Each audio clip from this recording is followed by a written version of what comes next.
Bihira lang akong dinidiligan ng mister ko kaya sa iba ako nagpadilig hanggang sa, "Hello Ate Ann, magandang araw sa iyo. Silent follower mo po ako. Sikat na sikat ang page mo dito sa aming lugar.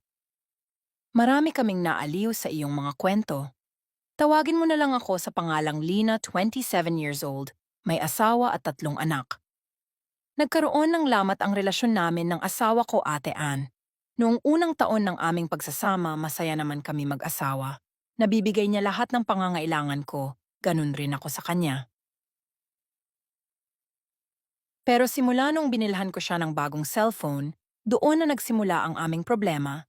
Napapansin ko na unti-unti na siyang magbago. Palagi na siyang busy, kakascroll ng cellphone. Wala na siyang panahon na magkwentuhan sa amin ng mga anak niya. Lalo na sa hapagkainan, babad pa rin sa cellphone. Siguro matatanggap ko kung yun lang ginagawa niya pero nahuli ko siya may kachat na mga magagandang babae. Lalong nagpapatindi ng aking pagdududa dahil hindi na siya nang akin sa tuwing gabi. Minsan ako na lang ang gumagawa ng first move kaya bihira lang ako nadidiligan. Nanibago ako sa ikinikilos niya kaya simula noon may duda na ako na mayroon siyang kinaaaliwan na iba. Madalas late na siya umuuwi galing trabaho. Isang gabi mahimbing akong natutulog na may biglang tumabi sa akin at katawan ko. Natuwa ako buong akala ko ang asawa ko. Ipinikit ko pa lalo ang mga mata ko habang ninanamnam ang ginagawa niya. Nang hindi ko na makayanan ng binuksan ko na ang aking mga mata at nagulat ako kasi ang biyenan ko pala ang akin. Sinubukan ko siyang itinulak pero nung sinimulan na niya aking kuweba, bigla na akong nanghina. Para akong nabuhayan ng dugo noong sandali na iyon. Nagulat ako kasi sobrang galing niya sa edad na 54 lumalaban pa ang niya. At mas magaling pa siya sa asawa ko. Pero kabitin ako noong oras na yon dahil dumating ang aking asawa. Dali-dali na lumabas ang aking biyanan at nagtago sa kusina. Lumipas ang mga araw hanap ko na ang ginawa ng biyenan ko. Alam ko naman na maling-mali ang naramdaman ko.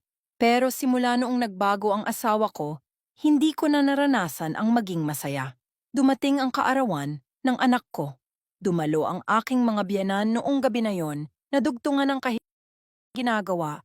Habang busy ang lahat habang nagsalo-salo, sinundan ako ng biyenan ko sa kusina at dali-dali kaming pumunta sa likod ng aming bahay. Simula noon, palihim na sumasalisi ng bahay ang biyenan ko, hanggang sa isang pangyari na ikinatakot ko. Habang nasa gitna kami ng seremonya, bigla na lang siyang nawalan ng hininga. Nataranta ako puno ng takot at pag-alala. Dali-dali akong nagbihis at tinawagan ko ang asawa ko. Pagdating niya sa bahay na lagutan na ng hininga, biyenan ko. Hindi ako makapag-asalita at wala akong lakas ng loob para sabihin ang totoo. Alam ko sa mga sandali na iyon na pinagdududahan na ako ng asawa ko.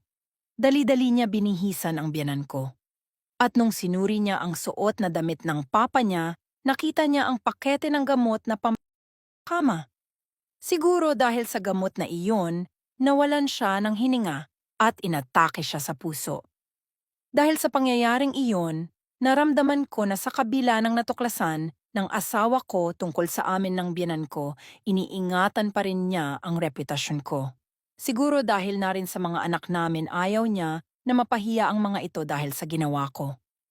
Nilamon ng hiya ang katawan ko at halos hindi na ako makatitig ng diretso sa asawa ko. Lubos kong pinagsisihan ang nagawa ko at natatakot ako na hanggang kailan kaya maitatago ng mister ko ang nagawa ko. At para sa lahat ng mga nakikikinig ng aking kwento, huwag sana ninyo akong tularan dahil nasa huli ang pagsisisi at sanay mapatawad ako ng Panginoon sa mga nagawa ko.